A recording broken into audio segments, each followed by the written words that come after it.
good morning, everyone. I hope that you all enjoyed the wonderful weather this weekend. And we start this morning with our hymn, Morning Has Broken. And I want everyone to give it a go. I can see Mrs. Wakeling, she's just ready to hit those high notes. We're all going to give it a go, especially as we have such wonderful sunny weather.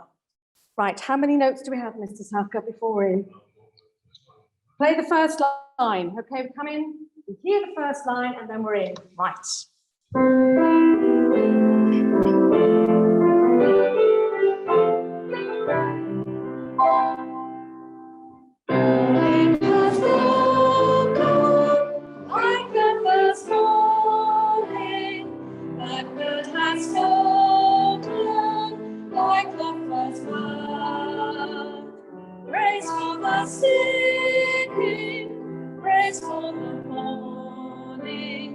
Praise for them springing fresh from the world.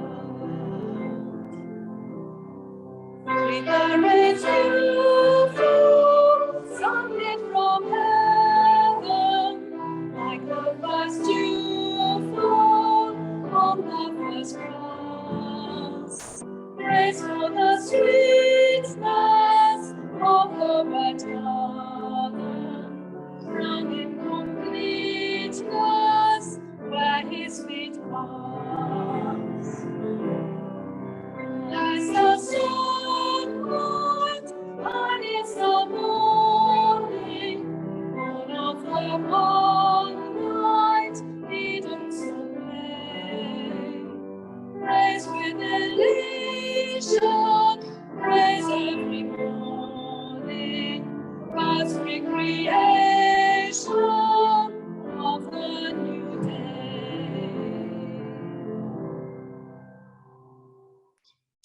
Thank you very much. Please sit down.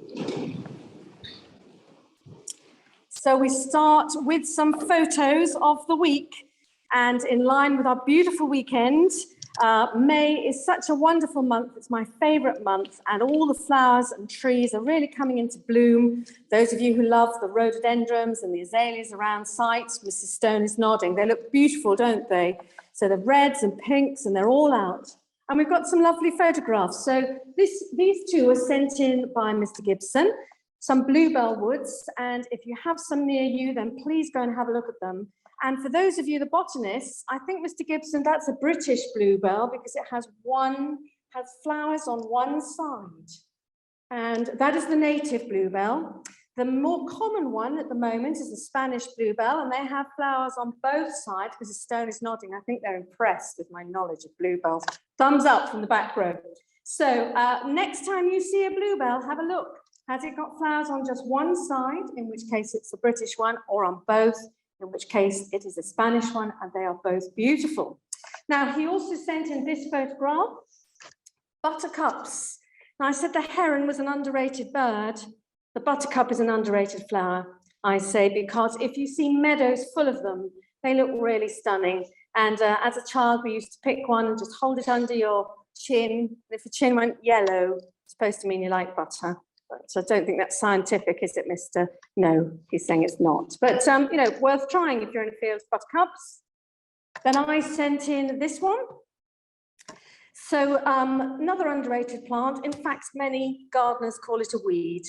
It is ground elder, the smaller version. It's white, and you'll see it in hedgerows, in woodlands.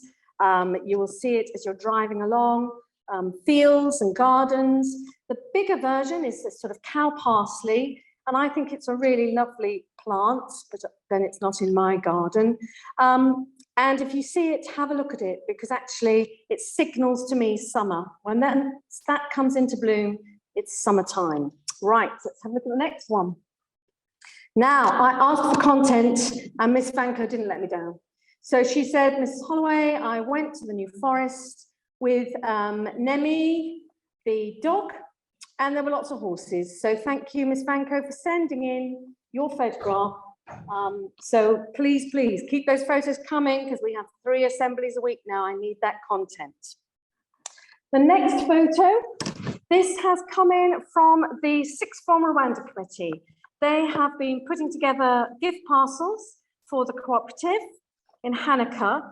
And thank you to everybody who brought in chocolates, donations of t-shirts and of stuffed animals. And it's still not too late to bring those in. I think the box might be in the front hall, I think by the main office, if you bring them down there, but they're parceling them up, packaging them up, and those will go out to Rwanda. So please bring those in. And the final photograph, I wanted to congratulate Betsy Vavassor in Upper 5. She took part in the Southwest Regional Swimming Championship and she came second in the 50-meter backstroke. So can we congratulate Betsy? Well done.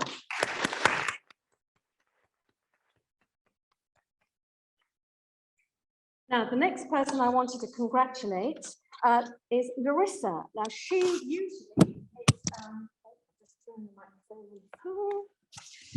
let's try that again. So Larissa, usually we are congratulating her for her successes in chess, but she also put herself forward to be on the ballot for the UK Youth Parliament. And she didn't manage to get in, but there's lots of competition. But even putting herself forward and doing speech, presentation, all the materials necessary, she has been awarded a certificate of achievements. Now, we haven't done one of these for a while. Don't know if Larissa is here. Is she? Yes. Right, Larissa, you're going to be the first person to attempt to walk up onto the stage and across and down without tripping over anyone or falling. So can we congratulate Larissa on her Youth Parliament achievement? Well done.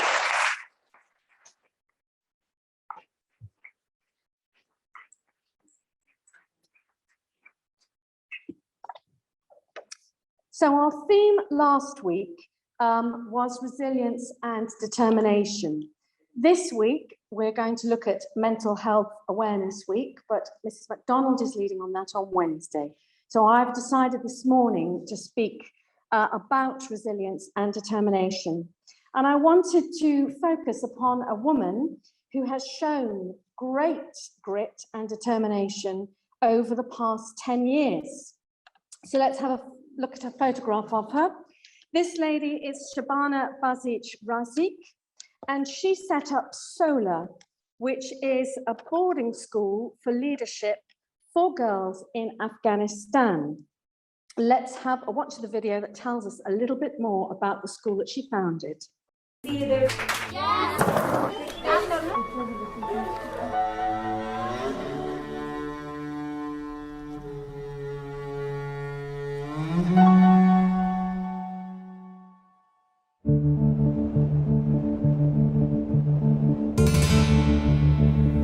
There were literally no schools for girls. My parents have always made it known to me and to my siblings that education is their #1 priority for us. 6% of women in Afghanistan have a college degree. To be a part of that small minority, I feel extremely lucky and privileged. But at the same time, how did I get to be so lucky? Maybe there was a reason. I realized that I needed to become an educator.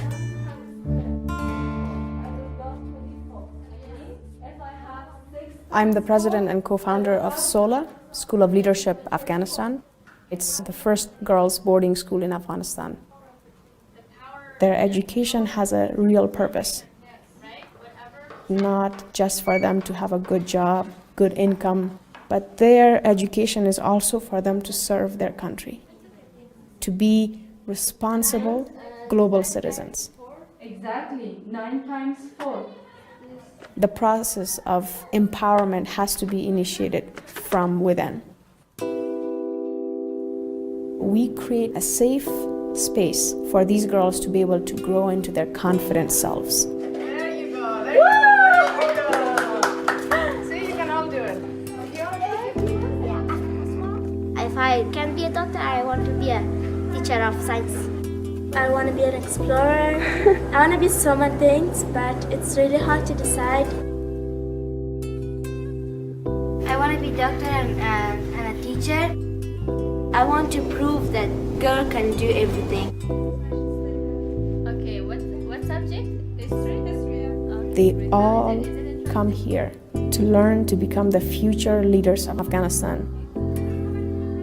the solution to problems in Afghanistan have to come from Afghans. When you educate a girl, you educate her family, her community, her society, and our world at large.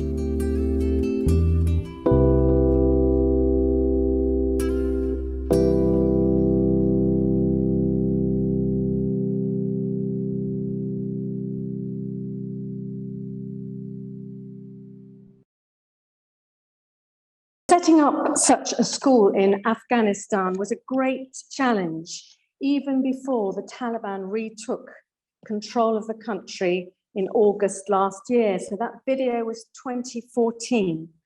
Now I want to play you this clip of Shabana speaking about her thinking. This comes from a series of podcasts that have been broadcast by the NCGS, the National Coalition of Girls' Schools, of which Talbot Heath is a member. And they work to promote and develop girls' education globally. And Talbot Heath has featured at their 2 global conferences so far, one in New York and one in Washington. So I'm going to require you to listen now to her words. I've heard you say, quote, when you face the uncertainty of what might be, you can turn it into the certainty of what will be, end quote. How did you go about facing the uncertainty of the return of the Taliban, and what factors did you have to take into consideration?